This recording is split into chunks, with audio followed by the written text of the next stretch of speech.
Oke, halo semuanya. Hari ini kita mau ngobrolin salah satu kondisi sendi yang paling umum di dunia, yaitu osteoartritis. Mungkin banyak dari kita yang ngerasa udah tahu apa itu, tapi ternyata pemahaman ilmiah tentang penyakit ini udah berkembang pesat loh. Jadi, kita langsung aja ke pertanyaan utamanya. Apa benar osteoartritis itu sesederhana kerusakan karena aus dan robek seiring berjalannya waktu? Ya, selama puluhan tahun, kayaknya cerita itu yang paling sering kita dengar. Tapi, gimana kalau ternyata ceritanya itu jauh lebih rumit dan jujur aja lebih menarik? Sebelum kita kupas lebih dalam, coba deh kita lihat dulu skalanya.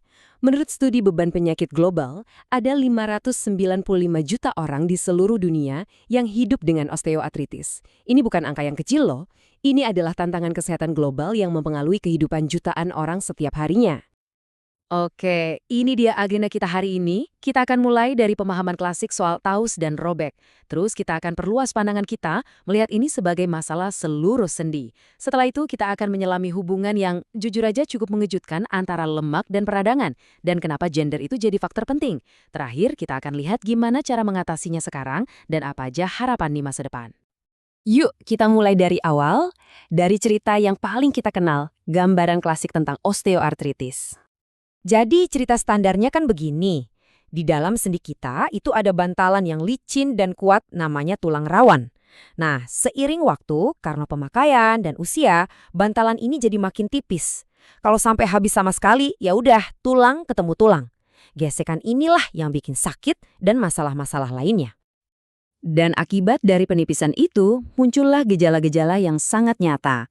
Rasa nyeri pas bergerak, kaku kalau baru bangun tidur, bengkak, sampai ada bunyi krek-krek yang nggak enak pas sendi digerakin. Ini semua tuh bukti fisik dari kerusakan mekanis tadi. Eits, tapi tunggu dulu. Ceritanya nggak berhenti di situ. Disinilah pemahaman kita mulai bergeser. Para ilmuwan dan dokter sadar, kalau fokus ke tulang rawan aja itu terlalu menyederhanakan masalah. Kutipan dari Mayo Clinic ini pas banget buat ngejelasin perubahan cara pandang itu. Kata kuncinya adalah seluruh. Jadi ini bukan cuma soal satu komponen yang rusak, tapi kegagalan sistem di dalam sendi itu sendiri. Jadi, maksudnya seluruh sendi itu apa sih?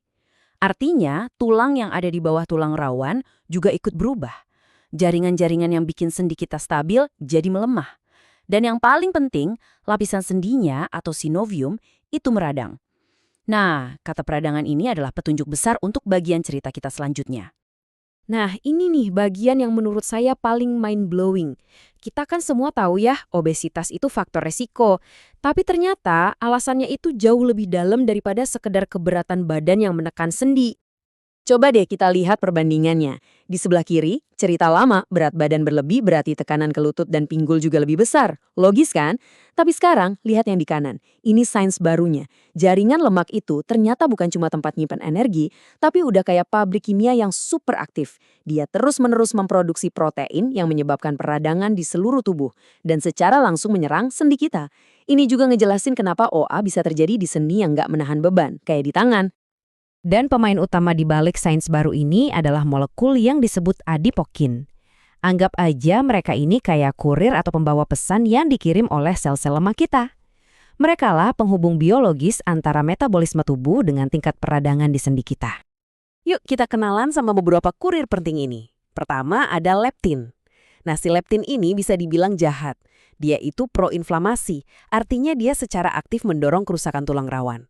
Terus ada resistin yang juga ikut nambahin bensin ke api peradangan, mempercepat kerusakan sendi. Peran adiponektin emang sedikit lebih rumit, tapi di sendi yang udah kena OA, dia juga bisa memperburuk keadaan. Jadi poin pentingnya apa? Ini bukan lagi soal berat badan doang, tapi soal biokimia yang terjadi di dalam tubuh kita. Nah, penjelasan soal adipokin ini juga ngebantu kita menjawab pertanyaan yang udah lama ada. Kenapa sih perempuan, terutama setelah menopause, lebih rentan kena osteoporosis daripada laki-laki? Grafik ini nunjukin dengan jelas apa yang udah sering kita lihat di lapangan, perempuan secara konsisten punya tingkat osteoartritis yang lebih tinggi. Dan perbedaannya ini makin jauh seiring bertambahnya usia. Pertanyaannya, kenapa bisa begitu? Dan ini dia jawabannya. Sebuah penelitian nemuin petunjuk molekuler yang kuat banget. Ternyata, pasien perempuan dengan OA itu punya kadar beberapa adipokin proinflamasi seperti leptin yang jauh lebih tinggi. Jadi ini bukan lagi cuma dugaan, tapi penjelasan biokimia di balik perbedaan gender yang kita lihat. Terus apa biang keladinya? Jawabannya hormon.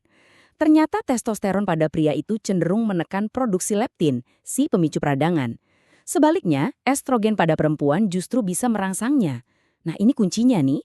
Hal ini membantu menjelaskan kenapa setelah menopause, ketika kadar estrogen anjlok, keseimbangan ini jadi berantakan.